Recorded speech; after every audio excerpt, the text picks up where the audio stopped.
Some folks don't perish from gunfire. They fade from quietness, from bottling up words they should have yelled, from ignoring what they should have tackled.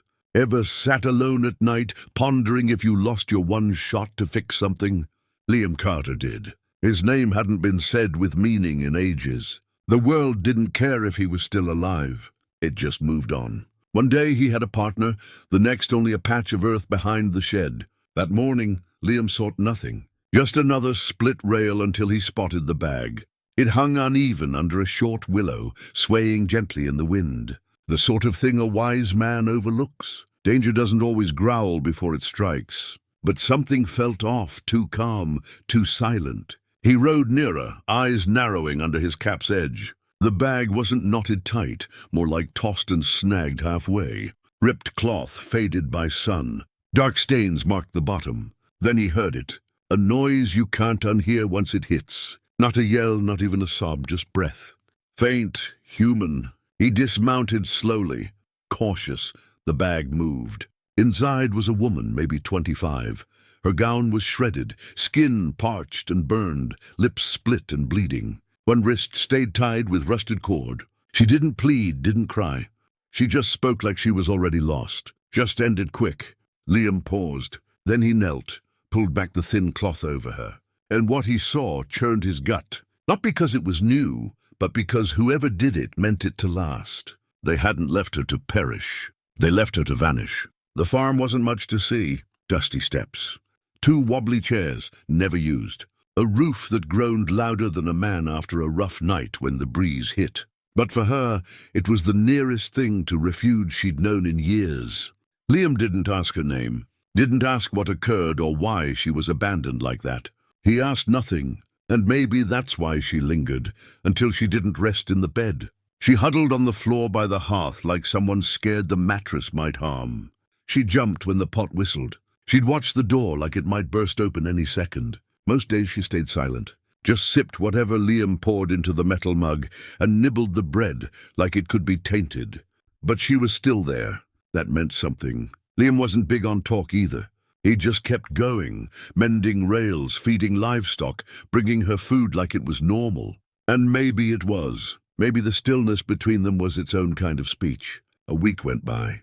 Then one morning, while he split logs, she stepped out, hair tied back with a cloth strip, shoulders upright but tense, like she had to teach herself to stand strong. She said nothing, just watched him swing the axe. Then she grabbed a log. He didn't stop her. They chopped wood in quiet. 2 souls who'd run out of words long before they crossed paths. Later that night she murmured one line, "You didn't harm me." Liam glanced at her but stayed mute. She nodded once, like that said more than any words could. And for the first time, she ate her meal. All of it, she even smiled. It wasn't broad. It wasn't easy, but it was true. Now here's the truth. If that was the end, you'd think this was a tale of mending, of good folks and fresh starts. But mending isn't simple, especially when the past rides back into town. The calm didn't last. It never does out here. It began with hoof marks, deep ones, fresh in the soil near the south rail. Liam saw them early one morning as the sun broke the horizon. They weren't his. They weren't from town either. He didn't tell her, just checked his gun and rode the boundary twice that day. That night she sat nearer to the flames. Said she couldn't rest. Said something felt off. Then came the name, etched into her wrist like a scar, a rough tattoo. Just 3 letters. JKS. Liam had seen it before. Years ago on a drunk outside Bisbee who boasted too loud about deeds no man should claim. Back then Liam looked away, thought if he didn't see, he wouldn't get dragged into someone's trouble. But now that name was carved into her skin, and that made it his trouble too. He rode to Tombstone the next day, not to speak, but to hear. 3 girls vanished in the last 4 months, 2 from Texas Dawes, 1 from Santa Fe, all under 25. Gone without a trace, and no one had lifted a finger. The sheriff said no witnesses, no proof, no need to stir fear. Liam just nodded, thanked him, rode off like a man with no cares, but something broke inside him. This time it wasn't just about fairness. It was about her. That night, by the glow of the oil lamp, she asked why he went to town. He didn't look up, just kept polishing his gun's barrel and said softly, "Sometimes evil men need to know someone's watching." That's when her hand brushed his, just for a moment.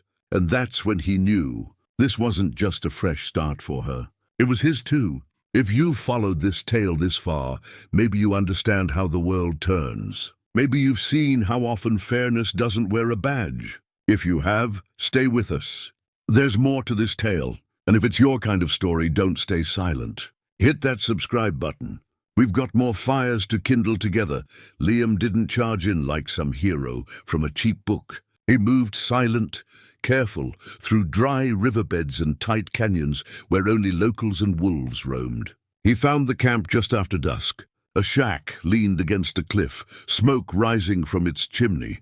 Laughter inside, harsh voices, the kind that chills your bones. He tied his horse to a low branch and crept up the back path, taking his time, waiting till the bottle clinked for the third time. That's when the noise dropped. That's when men got sluggish. He kicked the door open. The first man rose quick, too quick, got the butt of Liam's rifle hard in the ribs. The second reached for his belt. Liam fired a warning shot through the lantern, shattering glass and filling the room with smoke and sparks. The third dropped his blade before it left the table. No one spoke. Liam stepped over, grabbed the girl curled in the corner. She wouldn't meet his eyes. Didn't need to. He draped his coat over her and nodded once as they left. He left them with a line they'd never forget. "She's not yours."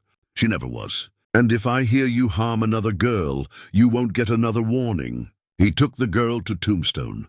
The sheriff seemed ready to argue, but Liam dropped the broken knife and her stained dress on the desk. That was enough. This time the law worked. Back home, she stood by the gate. Didn't weep. Didn't ask what happened. She just looked at him like maybe, just maybe, not all men were cruel.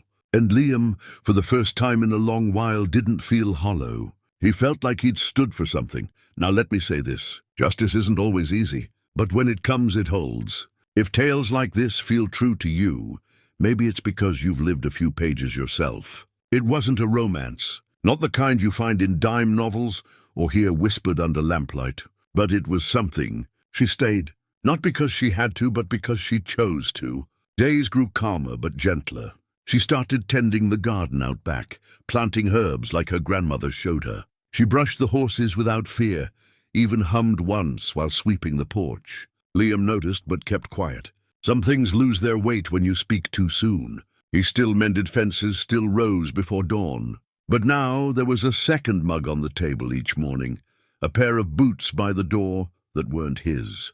She didn't sleep beside him. She slept in the room across the hall. That was enough. Some nights they shared coffee under the stars. No words, just presence, the kind louder than speech. One evening, as the sun sank behind the hills, she asked something plain. "Why did you come back for me?" He thought a while, then said, "Because someone had to." She nodded. That was all.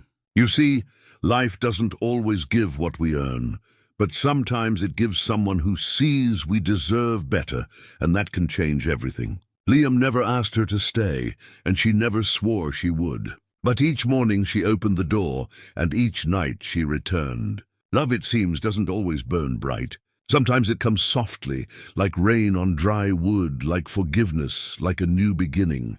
Now let me ask you, what would you do if someone appeared at your door needing more than just shelter?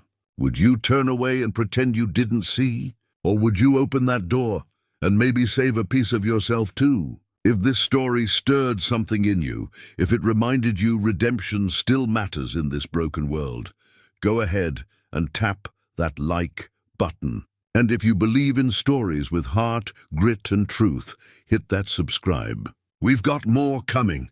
Some already told, some still waiting to be shared. And maybe, just maybe, one might be yours.